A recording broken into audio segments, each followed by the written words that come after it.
Everyone. Okay, सो हम लोग next जो पढ़ने जा रहे हैं, नेक्स्ट जो लेक्चर्स हम लोग देखेंगे वो डिफिनिट इंटीग्रेशंस का ही है। Welcome to my channel Mathometer. तो हम लोग लास्ट क्लास में जो डिस्कस किए थे उसमें तुमको लिमिट एज ए सम का क्वेश्चंस डिस्कस किए थे।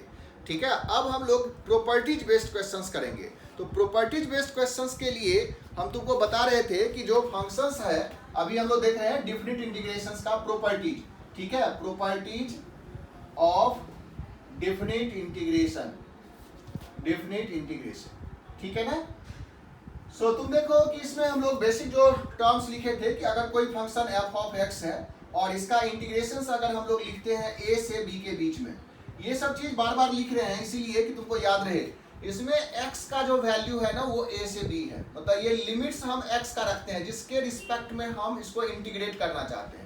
और इसमें लिखे थे कि अगर fx का एंटी डेरिवेटिव तुमको पता हो, fx का एंटी डेरिवेटिव अगर ये फाई ऑफ x है, तो इसमें हमको फंक्शंस का जो वैल्यू होगा, मतलब डिफिनिट इंटीग्रेशंस का जो वैल्यू होगा with this limit is nothing but f of phi of b minus phi of a होगा। और इसमें ये भी चीजें हम बात लिखे थे कि जो fx है वो अगर a से b के बीच में कंटिन्यूअस है और उसका एंटी डेरिवेटिव तुमको पता है, तो इसका डिफिनिट इंटीग्रल का वैल्यू ये है और ये वैल्यू पॉजिटिव, नेगेटिव और जीरो कुछ भी हो सकता है। So every definite integration has it's a definite value. जबकि हम इनडिफिनिट इंटीग्रेशंस में ये चीज मेंशन किए थे कि हर फंक्शंस का एंटी डेरिवेटिव निकालना मुश्किल होता है। नहीं, हर फंक्शंस का हम इनडिफिनिट इंटीग्रेशंस नहीं कर सकते हैं, लेकिन डिफिनिट इंटीग्रेशंस जब तुमको देगा तो हर फंक्शंस का तुमको वैल्यू निकालना होगा। मतलब चाहे तुम अप्रोक्सीमेट वैल्यू निकालो, चाहे तुम डेफिनिट वैल्यू निकालो, लेकिन हर का वैल्यू तुमको मिलेगा ही मिलेगा। ये नहीं बोल सकते इसका डिफिनिट इंटीग्रेशन नहीं होगा, क्योंकि ये एक एप्लीकेशन पार्ट्स है और fx जो है वो हमको नोन है, उसके लिमिट्स a से b दिया हुआ है, तो इसका वैल्यू हमको किसी न किसी तरीके से मिल ही जाएगा। लेकिन अब मिलेगा कैसे, तो इसके लिए या तो हमको इसका एंटी डेरिवेटिव पता हो, एंटी डेरिवेटिव नहीं पता हो तो इसमें हम डिफरेंट डिफरेंट प्रॉपर्टीज लगा सकते हैं जो फंक्शंस के बिहेवियर के हिसाब से आता है। तो अब देखो क्या क्या प्रॉपर्टीज तुम इसमें यूज कर सकते हो। तो पहला जो प्रॉपर्टीज हम लोग लिखते हैं वो यही है कि a से b के बीच में अगर f ऑफ x dx है, ठीक है, इसको इंटीग्रेट करना है, तो इसमें चेंज ऑफ वेरिएबल्स अगर करते हैं, मतलब x के जगह पर अगर हम t या z ये वेरिएबल्स चेंज करोगे तो इसमें कोई फर्क नहीं पड़ेगा इसके वैल्यूज पर। मतलब अगर हम a से b के बीच में x की जगह पर f ऑफ t dt लिख दें, ठीक है, या x की जगह पर f ऑफ z dz लिख दें, इससे इसके डिफिनिट इंटीग्रल के वैल्यू पर कोई फर्क नहीं पड़ने वाला है। ठीक है ना। सो चेंज ऑफ वेरिएबल से डिफिनिट इंटीग्रेशन चेंज नहीं होता है, ये इसका पहला प्रॉपर्टीज है। ठीक है, दूसरा प्रॉपर्टीज ये है कि अगर हम a से b के बीच में किसी फंक्शंस को f ऑफ x dx को इंटीग्रेट करना चाहते हैं, तो चाहो तो तुम इस a और b को चेंज कर सकते हो। ठीक है, जो लिमिट्स है उसको तुम चेंज कर सकते हो, क्योंकि ये जो फंक्शंस है ना वो फंक्शंस a से b के बीच में ही होगा, ऐसा कोई जरूरी नहीं है, या नहीं भी होगा तो इस फंक्शंस को हम शिफ्ट कर सकते हैं, लेफ्ट या राइट हम शिफ्ट कर सकते हैं। उसके हिसाब से कह रहा है कि अगर हमको a में समथिंग ऐड करना चाहते हैं ताकि इसका इंटीग्रेशन आसान हो जाए तो हम कर सकते हैं, बट सेम कांस्टेंट हमको अपर लिमिट में भी ऐड करना होगा और इस फंक्शंस के आर्गुमेंट में x माइनस के करके चेंज करना होगा, तभी ये इंटीग्रल्स का वैल्यू पर कोई फर्क नहीं पड़ता होगा। इसको तुम मैथमेटिकली भी देख सकते हो, सब्स्टिट्यूशन हम लोग पहले ही कर चुके हैं। इसमें तुम अगर x माइनस के को t रख दिए तो ऑब्वियस है कि dx जो है वो dt हो गया होगा, और जब इसके हिसाब से इसमें चेंज करेंगे तो ये ft dt बन जाएगा, और x की जगह पर a प्लस के रखने से t का वैल्यू a ही है और x की जगह पर b प्लस के रखने से t का वैल्यू b ही है। इसीलिए ये लिमिट और इस इंटीग्रेशंस में कोई फर्क नहीं पड़ रहा है। सो जब भी तुमको चेंज करना हो लिमिट्स को, a को और b को, तो हम किसी कांस्टेंट को ऐड करके इस तरह से चेंज कर सकते हैं। ठीक है ना। तो ये बहुत ही इंपॉर्टेंट प्रॉपर्टीज है, इस तरह से हम लोग इसको चेंज करेंगे। सिमिलरली अगर हमको सपोज करो a से b के बीच में f ऑफ x dx है, ठीक है, इसमें अगर हमको चेंज करना हो a माइनस ऑफ k करके, similarly b minus of k करके, यहाँ पर x प्लस k करना होगा dx, राइट। ये सेम चीज है जो यहाँ पर किए हैं, वही सेम चीज यहाँ पर भी है। x की जगह पर x माइनस के रखे थे तो यहाँ a प्लस के है, x की जगह पर x प्लस के रखोगे तो यहाँ a माइनस के है, ठीक है, b माइनस के है। ये याद रखना है कि अपर लिमिट और लोअर लिमिट में सेम कांस्टेंट ऐड या सब्ट्रैक्ट होगा, इससे इसके लिमिट्स, इसके इंटीग्रल वैल्यू पर कोई फर्क नहीं पड़ेगा, ठीक है। तीसरा प्रॉपर्टीज देखो इसी में कि अगर हमको a से b के बीच में इंटीग्रल्स है और हमको चेंज करना हो डिवाइड या मल्टीप्लाई करके तो वो भी हम चेंज कर सकते हैं, ठीक है। सो तीसरा प्रॉपर्टीज क्या है कि अगर a से b के बीच में f ऑफ x dx है, राइट, तो a में भी हम किसी कांस्टेंट से मल्टीप्लाई करना है, b में भी किसी कांस्टेंट से मल्टीप्लाई करना है, तो सिर्फ यहाँ पर ध्यान रखना है कि x आर्गुमेंट में x अपॉन k होगा और dx होगा, बट एक टर्म्स इसमें एक्स्ट्रा आएगा जो बाहर में आएगा 1 अपॉन k, ठीक है, ये ध्यान रखना है। जब भी हम मल्टीप्लाई करेंगे अपर और लोअर लिमिट में सेम किसी कांस्टेंट k से, तो x को चेंज करना है x अपॉन k से और बाहर में 1 अपॉन k आएगा। ये 1 अपॉन k ड्यू टू इसके डेरिवेटिव से आता है। अगर तुम सब्स्टिट्यूट करते हो x अपॉन k को t से तो ऑब्वियस है कि dx जो है वो dt इंटू k हो जाएगा, ठीक है। तो यहाँ पर इसको जब चेंज करोगे तो क्या हो जाएगा 1 upon k f of t और dx की जगह पर आ गया k dt। लिमिट्स देखो x की जगह पर a k रखो तो t का लिमिट्स a हो जाएगा, x की जगह पर d k रखो ऊपर में जो लिमिट्स है वो b हो जाएगा, ये k इसके साथ कैंसिल होता है। अब इसका वैल्यू और इसका वैल्यू सेम है, इसीलिए जब भी a और b में किसी कांस्टेंट से मल्टीप्लाई करते हो तो बाहर में 1 अपॉन k रखना जरूरी है, अदरवाइज ये दिक्कत हो जाएगा, ठीक है। तो हमें ये चीज का ध्यान रखना है। तो ये जो मल्टीप्लिकेशन है सेम है, डिवीजन भी, k को तुम फ्रैक्शंस ले लो, फ्रैक्शंस अगर ले लेते हो तो ये डिवीजन वाला टर्म्स आ जाएगा, उससे कोई फर्क पड़ने वाला नहीं है। तो ये तीनों जो प्रॉपर्टीज है ना बहुत ही इंपॉर्टेंट प्रॉपर्टीज है, किसी भी इंटीग्रल्स के वैल्यूज में हम लोग इसको यूज कर सकते हैं, ठीक है, तो इसको ध्यान में रखना है। उसके बाद जो प्रॉपर्टीज है ऐसे ऐसे करके बहुत सारा प्रॉपर्टीज आएगा, इस पर हम लोग एक क्वेश्चंस को डिस्कस कर लेते हैं जो आसानी से इससे सॉल्व हो जाता है। सपोज करो कि हम एक एग्जांपल्स लेते हैं इस पर कि एक हमें इंटीग्रल्स लिखा हुआ है कि 2 से 3 के बीच में इंटीग्रेट करना है। सपोज करो कि 2 से 3 के बीच में एक इंटीग्रेशन है जो करना है तुमको x इंटू एक्स माइनस 1 की पावर 2000 dx। तो तुम देखो अगर इसको इंटीग्रेट करना होगा तो x माइनस 1 की पावर 2000 है, इसको मल्टीप्लाई या इसको ब्रेक करना बहुत ही मुश्किल हो जाएगा। या तो हम सब्स्टिट्यूशन करेंगे या नहीं तो हम प्रॉपर्टीज यूज कर रहे हैं। क्या कर रहे हैं प्रॉपर्टीज में कि ये जो x माइनस 1 है ना इसको हटाना चाहते हैं, तो हम यहाँ पर क्या करेंगे कि x की जगह पर x प्लस 1 होता तो ये माइनस 1 से प्लस 1 कैंसिल हो जाता, तो यहाँ पर प्लस करेंगे तो यहाँ माइनस हो जाएगा। तो ये इंटीग्रेशंस को हम 2 माइनस 1 3 माइनस 1 कर दिए ताकि x की जगह पर हम x प्लस 1 और यहाँ पर भी x की जगह पर x प्लस 1 माइनस 1 की पावर 2000 आ जाएगा, ठीक है। अब देखो ये इंटीग्रेशन बहुत आसानी से निकल जाएगा, नीचे में आ गया 1, लिमिट ऊपर का चेंज होकर के 2, यहाँ पर फंक्शंस आ गया x प्लस 1 और ये फंक्शंस आ गया x की पावर 2000 dx, ठीक है। अब ये देखो ये टर्म्स इसके साथ मल्टीप्लाई हो जाएगा और ये बड़ी आसानी से ये इंटीग्रेशन हो जाएगा। सो x की पावर x ये आ जाएगा 2001 प्लस x की पावर 2000, ठीक है। और ये बेसिक प्रॉपर्टीज है कि इसको हम इंटीग्रेशंस को अलग अलग लिख सकते हैं। ये 1 से 2 x की पावर 2001 dx अलग हो जाएगा और x की पावर 2000 dx अलग हो जाएगा विद द सेम लिमिट। सो इसका इंटीग्रेशन क्या है, x की पावर 2002 बाई 2002 होल, इसका लिमिट्स क्या है 1 से 2, इसका लिमिट्स क्या हो जाएगा x की पावर 2001 बाई 2001 1 से लेकर के 2 और कैलकुलेशंस हमें आसानी से मिल जाएगा। सो 1 अपॉन 2002 ब्रैकेट में आ गया 2 की पावर 2002 माइनस 1, ठीक है, प्लस 1 अपॉन 2001 2 की पावर 2001 माइनस 1। ये आंसर इस तरह से हमको मिल जाता है। सो देखो इसी में यूज कर लिए हम लोग कौन सा प्रॉपर्टीज कि लिमिट्स को हमने चेंज कर दिया और ये आसानी से हमको इसका आंसर मिल गया।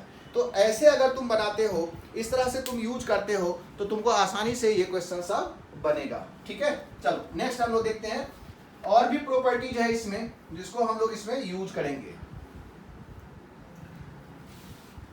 ठीक है।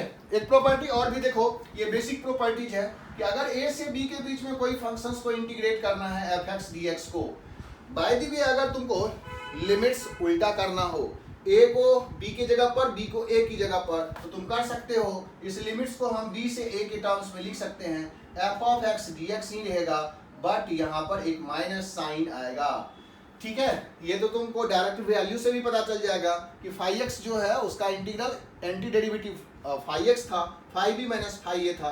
अब ये phi a minus phi b होगा तो एक माइनस साइन बाहर में आ जाएगा। तो जब भी तुमको इसका लिमिट चेंज करना हो तो बाहर में एक माइनस साइन लगा दो और ये इंटीग्रेशन हमें बड़ी आसानी से मिल जाता है। ठीक है, अब देखो अगर हम लोग इसी इंटीग्रेशंस को यूज करना चाहते हैं, ठीक है, एक ये भी प्रॉपर्टी लिख ही लो कि अगर हमको a से b के बीच में, ठीक है, दो फंक्शंस है, सपोज करो कि f1x है प्लस या माइनस f2x है प्लस या माइनस f3x है, ये कितना भी फंक्शंस ऐड सब्ट्रैक्ट क्यों नहीं किया हुआ हो, इसको तुम अलग अलग लिख सकते हो। a से b f1x, ठीक है, dx प्लस या माइनस f2x dx, a से b सेम लिमिट्स प्लस या माइनस फिर a से b f3x dx। ये एडिशंस का ही प्रॉपर्टीज है। a से b सेम रहा, फंक्शंस f1 f2 f3 सबको अलग अलग हम इंटीग्रेट करके और इसको हम ऐड करके लिख सकते हैं। ये भी एक बेसिक प्रॉपर्टीज ही है डिफिनिट इंटीग्रेशंस का या इंटीग्रेशंस का। इंटीग्रेशंस इंडिफिनिट में भी ये चीज़ हम लोग अप्लाई किए थे, वो सेम है डिफिनिट इंटीग्रेशंस में भी अप्लाई करेंगे। लिमिट सेम रह जाएगा और फंक्शंस हम अलग अलग इंटीग्रेट करके सबको सम अप कर देंगे, इससे कोई फर्क नहीं पड़ने वाला है। ठीक है, तो सपोज करो कि इस तरह का कभी कभी केसेस आ जाता है या हमको क्वेश्चंस आ जाएगा, जैसे कहेगा कि तुम मान लो कि 1 से लेकर के 2 के बीच में, ठीक है, 1 से 2 के बीच में साइन इनवर्स x है, ठीक है, और माइनस इसका इंटीग्रेशन माइनस dx और माइनस, और ये है 2 से 1 के बीच में cos इनवर्स x dx। कह रहा है इसका इंटीग्रेशन करना हो तो तुम्हें देखो ये प्रॉपर्टीज अगर यूज करना हो तो हमें पता है कि sine inverse x plus cos inverse x pi by 2 होता है। तो sine inverse x plus cos inverse x अगर पाई बाय 2 होता है तो इसमें एक बेसिक चीज आ गया कि साइन इनवर्स x में x का जो वैल्यू है वो -1 से 1 ही होता है। तो हम लोग इसके इस प्रॉपर्टीज को थोड़ा सा सिंप्लीफाई करते हैं। इसका लिमिट्स में हम 0 से 1 रखते हैं, ये 0 से 1 है और ये 1 से 0 है, ठीक है ना। तो अब हम क्या देखेंगे कि अगर ये माइनस साइन को चेंज करके इसको 0 से 1 कर दें तो ये बड़ी आसानी से हम इंटीग्रेशंस कर सकते हैं। तो क्यों ना हम इसको 0 से 1 साइन इनवर्स x dx लिख दें, ये माइनस यहाँ से प्लस कर दो, इसको भी 0 से 1 cos इनवर्स x dx कर दो और ये दोनों को ऐड कर दो, दिया जाएगा sine inverse x plus cos inverse of x dx एक साथ आ जाएगा 0 से 1 और इसका value sine inverse x plus cos inverse x pi by 2 होता है। पाई बाय 2 dx आ गया और 0 से 1 आ गया, इसका इंटीग्रल वैल्यू पाई बाय 2 और इसका x का वैल्यू 0 से 1 आ गया, that is pi by 2 1 minus 0, so that is equal to pi by 2। देखो आसानी से निकल गया ना। अगर हम लोग ये प्रॉपर्टी नहीं यूज करते ना तो थोड़ा सा तुमको लगता है कि ये कैसे आएगा, साइन इनवर्स x को फिर निकालो, cos इनवर्स x का निकालो और फिर उसमें बहुत सारा बाय पार्ट्स का यूज करो, ठीक है ना। बट अगर हम लोग थोड़ा सा इसमें ध्यान दिए कि ये माइनस को प्लस में कन्वर्ट किए और लिमिट्स को इंटरचेंज किए, हमें ये आसानी से साइन इनवर्स x और cos इनवर्स x के फार्मूले में कंप्लीट हो गया, ठीक है ना। इस तरह से तुमको थोड़ा सा क्लीवर रहना है, थोड़ा सा इसमें चालाकी बरतना है और सारे तरफ ध्यान मतलब इधर उधर करते रहना है ताकि हमको तुरंत पता चले कि इसमें कौन सा प्रॉपर्टीज हमको यूज करेंगे, ठीक है। चलो नेक्स्ट हम लोग इसमें देख रहे हैं एक बहुत ही अच्छा प्रॉपर्टी जिसका यूज बहुत सारे जगह पर होता है, ठीक है। उस प्रॉपर्टीज पर बहुत सारे क्वेश्चंस भी आते रहता है। जैसे कि अगर हम लोग a से b है, सपोज करो कि a से b है और उसमें हम f ऑफ x dx ले रहे हैं, ठीक है।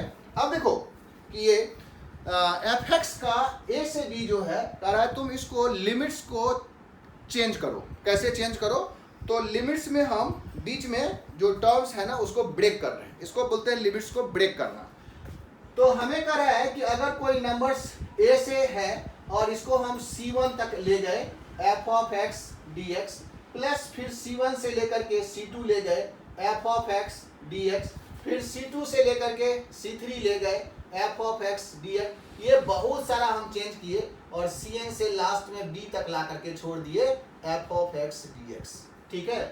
ऐसा कर रहा है कि तुम कर सकते हो, कोई भी फंक्शंस दिया हुआ हो अगर a से b के बीच में है तो तुम इसको n बार इस लिमिट्स को चेंज कर सकते हो बीच में। ठीक है, C1, C1 से C2, C2 से C3, C3 से Cn, कहाँ पर भी ले जा सकते हो। अच्छा, इसमें एक चीज़ और ध्यान में रखना है कि लगता होगा कि ये जो C1, C2, C3 है सब A से B के बीच का ही पॉइंट्स होना चाहिए, ऐसा कोई जरूरी नहीं है। तुम ग्राफ से देखो कि मान लो कि हमें कोई फंक्शंस दिया हुआ हो, ठीक है, इस तरह से कोई फंक्शंस है, हमको A से B के बीच में इसका इंटीग्रल्स चाहिए, ठीक है। तो ऐसा कोई जरूरी नहीं कि C1 यहाँ पर हो, C2 यहाँ पर हो, C3 यहाँ हो, मतलब हम लोग यहाँ से यहाँ गए, यहाँ से यहाँ गए, यहाँ से यहाँ आए, ठीक है, ये तो सही लग ही रहा है। लेकिन अगर तुमको लग रहा हो कि C1 हमको इधर लेना है, इधर भी ले सकते हो, A से C1 और फिर C1 से C2 तक आओगे तो जितना निगेटिव हुआ होगा उतना पॉजिटिव ऑलरेडी हो जाता है। इसीलिए C1, C2, C3, Cn जो बीच का पॉइंट्स है वो कोई जरूरी नहीं कि A और B के बीच का ही लेना है, ठीक है, इस पर भी ध्यान रखना है। जैसे कि हम लोग अगर हमको लिमिट्स है कि मान लो कि 1 से लेकर के 5 तक का लिमिट है, तो कोई जरूरी कि हमको 2, 3, 4 इसके बीच का ही लेना है। तुम 1 से -2 तक जाओ, -2 से -1 तक जाओ, फिर -1 से 2 तक जाओ, फिर 2 से 3 तक जाओ, इससे कोई फर्क नहीं पड़ेगा। लिमिट्स को ब्रेक करना, अगर ये फंक्शन fx है, सब जगह पर fx ही है और फंक्शंस के लिमिट्स को हम अगर चेंज करना चाहते हैं तो ये चेंज कर सकते हैं। लेकिन अब यहाँ पर ध्यान रखना है कि ये चेंज करना fx में अगर कोई चेंज नहीं हो रहा है, फंक्शंस जो है वो बिल्कुल सारे जगह पर a से b के बीच में यूनिफॉर्म मतलब सेम टाइप का है, तब तो कोई बात नहीं है। लेकिन अगर फंक्शंस का नेचर चेंज हो रहा हो, फंक्शंस डिसकंटिन्यूअस हो, बीच में फंक्शंस का जो ये प्रॉपर्टीज है वो चेंज हो रहा हो, तब कह रहा है ये लिमिट्स को चेंज करना जरूरी है। देखो दोनों स्टेटमेंट में कह रहा है कि अगर कोई फंक्शन fx है और यूनिफॉर्मली डिफाइंड है, ठीक है, a से b के बीच में या ऑन रियल नंबर, तो हम a से b के बीच का पार्ट्स को हम कितना भी ब्रेक कर सकते हैं, उससे इंडेफिनिट इंटीग्रेशंस पर कोई फर्क नहीं पड़ेगा। बट अगर कोई फंक्शंस ऐसा हो जो a से b के बीच में अपना नेचर चेंज कर रहा हो, अपना प्रॉपर्टीज बदल रहा हो, फंक्शंस डिसकंटिन्यूअस हो, then it is necessary to break the limits. जब तक तुम लिमिट्स को ब्रेक नहीं करोगे उसका आंसर सही नहीं आएगा, ठीक है। तो इसको ध्यान रखना है कि अगर हमको फंक्शंस fx दिया हुआ है और तुमको लग रहा है कि fx जो है अपना प्रॉपर्टी चेंज कर रहा है a से b के बीच में, सेम फंक्शंस नहीं अपीयर हो रहा है, ये फंक्शंस का नेचर बार बार बदल रहा है डिफरेंट पॉइंट्स पर, या फंक्शंस बीच में डिसकंटिन्यूअस है, तो वैसे केसेस में it is necessary to break the limits. इसको ध्यान रखना है, ठीक है। तो ये बहुत ही इंपॉर्टेंट प्रॉपर्टीज है in terms of definite integration. जब हम डिफिनिट इंटीग्रेशन करेंगे तुमको ऐसे केसेस बहुत सारे जगह पर आएगा। जैसे देखो इस चीज पर हम लोग कुछ एग्जांपल्स कर रहे हैं। जैसे कि एक छोटा सा एग्जांपल लेते हैं। सपोज करो कि हमको -1 से 1 के बीच में और मॉड ऑफ x को करा इंटीग्रेट करने के लिए। अब तुम देखो कि मॉड ऑफ x जो होता है वो तुम्हें लग रहा हो कि ये मॉड x को ब्रेक करना बहुत जरूरी है, -1 से 1 के बीच में बिना ब्रेक किए हुए हम नहीं जा सकते हैं, ठीक है। अगर ये मॉड x नहीं होता, अगर मॉड x नहीं होता तो तुम इसको ब्रेक करो ना करो उससे कोई फर्क नहीं पड़ता, ठीक है। लेकिन अगर ये मॉड x है तो अब इस लिमिट्स को बिना ब्रेक किए हुए ये मॉड ब्रेक नहीं होगा। तो तुमको क्या करना होगा, तो इसमें -1 से 0 ला जाना होगा मॉड x dx, फिर 1 से 0 तक, 0 से 1 के बीच में ले जाना होगा मॉड x dx, ठीक है ना। तो ये मॉड x देखो अब -1 से 0 में ये मॉड x निगेटिव हो, -x हो जाएगा, तो ये आ जाएगा -x × dx, कहाँ से कहाँ तक, -1 से 0, और फिर ये मॉड x 0 से 1 के बीच में पॉजिटिव हो जाएगा x dx, राइट। तो इस तरह से हम अगर इंटीग्रेशन करते हैं तो अब इस प्रॉपर्टीज -1 से 1 जो x का लिमिट था उसमें इसका वैल्यू चेंज हो गया। अब इसका माइनस आ जाएगा बाहर, इसका इंटीग्रेशन x² 2 है, लिमिट्स हमारा -1 से 0 है, ये भी x² 2 हो जाएगा, इसका लिमिट्स 0 से 1 है। अब हम वैल्यू निकाल सकते हैं, दैट इज इसका वैल्यू हो जाएगा -0 पर 0 -1/2, ठीक है, +1/2 और फिर -0। So integral value is 1/2 + 1/2 that is equal to 1, ठीक है ना। इस तरह से हमको इसका वैल्यू कैलकुलेट करना है। तो ऐसा हमको, ये बहुत ही सिंपल तरीका है, बहुत ही सिंपल एग्जांपल्स लिए, इसमें और भी टर्म्स आ जाएगा। सपोज करो ऐसा बहुत सारा केसेस है, तुम मॉड में ही डिफरेंट ले सकते हो। सपोज करो कि हमको 1 से लेकर के 3 या 0 से लेकर के 3 के बीच में 5x माइनस 1 का मॉड को इंटीग्रेट करना है। तो ये जो मॉड है ना, इसको ब्रेक करना जरूरी होगा। बिना इस लिमिट्स को ब्रेक किए हुए इस इक्वेशंस को हम इसका डिफरेंट इंटीग्रेशन नहीं निकाल सकते हैं। तो हम क्या करेंगे, इस मॉड x का 0 देखेंगे, 0 काट के यहाँ आ जाएगा 1/5 पर। तो हमें पता है कि इधर पॉजिटिव होगा और इधर नेगेटिव होगा। साइन स्कीम को ध्यान में रखो। लिमिट्स 0 से 3 दिया हुआ है, 0 कहीं यहाँ होगा, 3 कहीं इधर होगा। तो 0 से 5 में तुमको ब्रेक करना होगा। मतलब ये लिमिट्स को हम 0 से 1/5 में ले जाएंगे, जिस इंटरवल में इसका वैल्यू माइनस में आ जाएगा, तो आ जाएगा 1 माइनस 5x dx। फिर 1/5 से 3 में ले जाएंगे, 1/5 से 3 आ गया, इसका इंटीग्रेशन हो जाएगा 5x माइनस 1 dx। ठीक है, यहाँ पर लिमिट्स को चेंज करना जरूरी है, अदरवाइज इसका इंटीग्रेशन नहीं आ पाएगा। तो इसका इंटीग्रेशन हम निकाल लेंगे, x माइनस 5x²/2 कहाँ से कहाँ तक, 0 से लेकर के 1/5 तक, प्लस इसका इंटीग्रेशन 5x² माइनस 2, ठीक है, 1/5 से लेकर के 3 तक। अब तो तुमको वैल्यू रखना है 1/2 इंटू 5, 1/5 का होल स्क्वायर, 0 पर 0 ही होगा, प्लस ये आ जाएगा 3, 5/2 3² माइनस 3, ठीक है, माइनस 5/2 1/5 का होल स्क्वायर माइनस 1/5। कैलकुलेट कर लो, यही इसका आंसर है। ठीक है ना। इस तरह से देखो कि ये सिंपल एग्जांपल्स है जिसको तुम ध्यान में रख करके इंटीग्रेट करोगे। ठीक है, इसी में अगर हमको क्वाड्रेटिक भी आ जाए, सपोज करो कि इस जो टर्म्स है ना, इसमें तुमको कोई क्वाड्रेटिक भी आ जाता है, तो हमको उसी तरीके से ब्रेक करना है जैसे कि हम लोग साइन स्कीम में बताए थे। सपोज करो कि यहाँ पर x² माइनस x का मॉड ही आ गया। ठीक है, x² माइनस x का मॉड आ गया, ये मान लो कि -1 से लेकर के 2 के बीच में dx। ठीक है, x² माइनस x को फैक्टराइज करो, तो ये x माइनस x माइनस 1 है। इसका जो 0 और 1 पॉजिटिव नेगेटिव पॉजिटिव इस तरह से आ रहा है। ठीक है, तुमको देखना है कि लिमिट्स क्या है। लिमिट्स है -1 से लेकर के 2 तक, तो हमको -1 से 2 के बीच में देखो कितना बार इसका चेंज हुआ, -1 से 0, तो हम एक बार लिखेंगे -1 से 0। इसमें इसका वैल्यू क्या है, पॉजिटिव, तो मॉड हट जाएगा, x² माइनस x dx हो गया। फिर 0 से 1 में जाएंगे, 0 से 1 में निगेटिव, इसका वैल्यू निगेटिव है, तो x माइनस x² dx हो जाएगा। फिर 1 से 2 के बीच में क्या है, पॉजिटिव, मतलब x² माइनस x हो जाएगा। इस तरह से हम इंटीग्रेट अप कर देंगे, इसका इंटीग्रेशन सबका वैल्यू निकाल लेंगे और हमें आसानी से इसका वैल्यू मिल जाएगा। ठीक है, तो ये तो हुआ कि इसका प्रॉपर्टी चेंज हो रहा था। कभी कभी क्या होता है कि वैल्यू भी चेंज करता है। जैसे कि सपोज करो, इसी में हम लोग दूसरा एग्जांपल्स लेते हैं। ये बहुत ही इंपॉर्टेंट है, इसको जब तक कि बहुत सारा एग्जांपल्स नहीं करोगे, बहुत सारे क्वेश्चंस नहीं करोगे, तो थोड़ा सा मुश्किल होता है इसको अप्लाई करना। ऐसे इनफैक्ट तो सारे प्रॉपर्टीज को अप्लाई करना थोड़ा सा मुश्किल हो जाएगा अगर तुम प्रैक्टिस नहीं कर रहे हो तो। ठीक है ना। सो कीप प्रैक्टिसिंग, जितना भी प्रॉपर्टीज बता रहे हैं सब पर प्रैक्टिस करो। सो जैसे कि हम लोग ले रहे हैं कि मान लो कि x का ग्रेटेस्ट इंटीजर है, ठीक है, और इसको हम लोग ले रहे हैं 1 से लेकर के 2 के बीच में इंटीग्रेट करना है।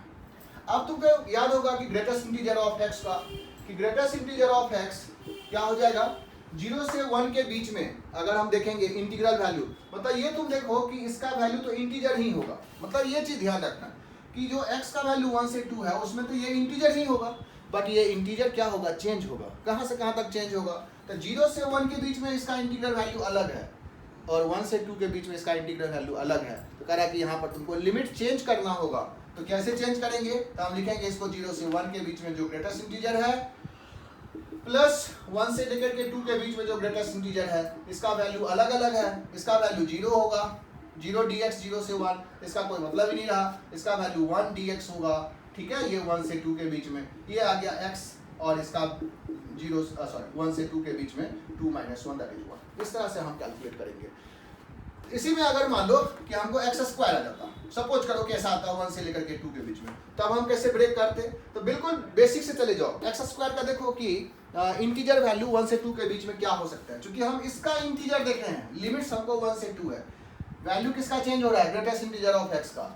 ठीक है, ग्रेटेस्ट इंटीजर ऑफ x² है, तो हम देखेंगे कि x का जो वैल्यू है वो तो हमारा 1 से लेकर के 2 के बीच में, ठीक है, लेकिन x² जो होगा वो तो 1 से लेकर के 4 के बीच में हो जाएगा। तो 1 से 4 के बीच में तो इसका इंटीग्रल वैल्यू, x² का इंटीग्रल वैल्यू क्या क्या हो सकता है, 1 हो सकता है, 2 हो सकता है, 3 हो सकता है और 4 हो सकता है। तो 4 देखो जो एंड पॉइंट है ना, वो तो किसी एक पर्टिकुलर पॉइंट्स पर ही आएगा। 2 पर आएगा। तो इस 4 का वैल्यू, अच्छा बाद में हम तुमको इसमें समझा देंगे। तो जब 1 होगा तो 1 dx, फिर plus 2 dx plus 3 dx plus 4 dx, ऐसे हम अरेंज कर दिए। ठीक है, अब देखते हैं कि 1 कहाँ तक आएगा। तो तुम देखो कि इसका इंटीग्रल वैल्यू एक्स स्क्वायर का वैल्यू, मतलब एक्स स्क्वायर का ग्रेटेस्ट इंटीजर ये 1 कब होगा, तो जब एक्स स्क्वायर 0 से 1 के बीच में होगा। सो एक्स क्या होगा, 0 से 1 ही होगा। इसका तो 0 से 1 आ गया। सिमिलरली देखेंगे कि एक्स स्क्वायर का ग्रेटेस्ट इंटीजर 2 कब होगा, तो जब एक्स 1 से लेकर के 2 होगा एक्स स्क्वायर, और एक्स कहाँ से कहाँ तक होगा, 1 से लेकर के √2 होगा। तो इसमें लिमिट्स आ जाएगा 1 से √2।